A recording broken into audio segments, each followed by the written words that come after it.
Hi everyone, కొన్ని టిప్స్తో perfect గోంగూర పచ్చడి ఎలా చేయాలో చూద్దాం. దీనికోసం వీడియో లాస్ట్ వరకు చూడండి. దీనికోసం కావాల్సిన పదార్థాలను చూసేయండి.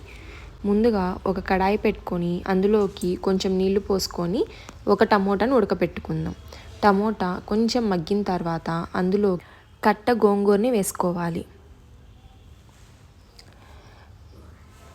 గోంగూర వేసుకున్నాక మూత పెట్టి గోంగూర మెత్తగా అయ్యేదాకా మగ్గనిద్దాం. ఇప్పుడు మూత తీసి చూస్తే గోంగూర బాగా మగ్గిపోయింది. మగ్గిందో లేదో ఇలా చెక్ చేసుకోండి. ఇలా మెత్తగా మగ్గిపోతే ఇక గోంగూరని స్టవ్ ఆఫ్ చేసేసి వడగట్టేసుకొని పక్కన ఉంచుకోవాలి. మనం గోంగూర చల్లారిన తర్వాత అందులోకి ఒక 8 నుంచి 10 పచ్చిమిరపకాయలు, పచ్చిమిర్చి కారాన్ని బట్టి అడ్జస్ట్ చేసుకోండి. 1 ఇంచు అల్లం ముక్క, 1 స్పూన్ కల్లుప్పు వేసుకోవాలి. ఉప్పు లాస్ట్లో మనం టేస్ట్ చూసి అడ్జస్ట్ చేసుకుందాం. దీన్ని పల్స్ కొట్టి బరగ్గా ఇలా పేస్ట్ చేసుకోవాలి. అందులోకి 4 రెబ్బల వెల్లుల్లి, తోలు తీసేసిన ఉడకపెట్టిన టమాటో, అలానే ఉడకబెట్టుకున్న గోంగూరని వేసుకొని దాంతోపాటు ఒక గుప్పెడు కొత్తిమీరని వేసుకొని పల్స్ కొట్టుకోవాలి. టిప్ నెంబర్ 1, మిక్సీ వేయకుండా పల్స్ కొట్టడం వల్ల మనకి రోట్లో నూరినట్టు వస్తుంది పచ్చడి. ఇప్పుడు ఇలా ఉన్న పచ్చని తిరగమాత వేసుకుందాం. దానికోసం ఒక చిన్న కడాయి పెట్టుకొని అందులోకి కొంచెం నూనె, ఒక 2 ఎండుమిరపకాయలు, అలానే 1 స్పూన్ ధనియాలు వేసుకోవాలి. ధనియాలు కొంచెం వేగిన తర్వాత అందులోకి తిరగమాత దినుసులు వేసుకొని వేపించుకోవాలి.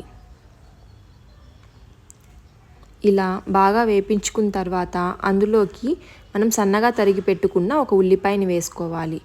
ఉల్లిపాయ, పసుపు, అలానే 1 రెబ్బ కరివేపాకు వేసుకొని బాగా వేపించుకోవాలి. కరివేపాకు, ఉల్లిపాయ ఇలా మగ్గిన తర్వాత అందులోకి మనం గ్రైండ్ చేసుకున్న గోంగూర పచ్చడిని వేసుకొని బాగా మిక్స్ చేసుకోవాలి. స్టవ్ మీద ఇలా 2 మినిట్స్ మగ్గించుకొని ఉప్పు, కారం, పులుపు సరిపోయిందో లేదో టేస్ట్ చేసి ఒకవేళ సరిపోకపోతే యాడ్ చేసుకోవాలి. టిప్ నెంబర్ 2, ఒకవేళ కారం సరిపోకపోతే ఈ ప్లేస్లో ఎండు కారం వేసుకోండి. అది కరెక్ట్గా బ్యాలెన్స్ అవుతుంది. ఉప్పు సరిపోకపోతే కల్లుప్పుకు బదులు నార్మల్ ఉప్పు వేసుకోండి. టిప్ నెంబర్ 3, మనం ఇందాక ఉడికించుకున్న గోంగూర వాటర్ని పడేయకుండా అలానే ఉంచుకొని పులుపు సరిపోకపోతే ఆ వాటర్ని యాడ్ చేసుకొని మిక్స్ చేసుకోవాలి. టిప్ నెంబర్ 4, అదే పులుపు అన్నీ కరెక్ట్గా సరిపోయి కానీ కన్సిస్టెన్సీ చాలా గట్టిగా ఉంటే నార్మల్ వాటర్ని కొంచెం యాడ్ చేసి ఇలా మూత పెట్టి ఒక 5 మినిట్స్ మగ్గనివ్వాలి. అంతేనండి, గోంగూర పచ్చడి రెడీ అయిపోయింది. మీకు ఇలాంటి ఇంకా మంచి రెసిపీల కోసం please do like, subscribe our channel.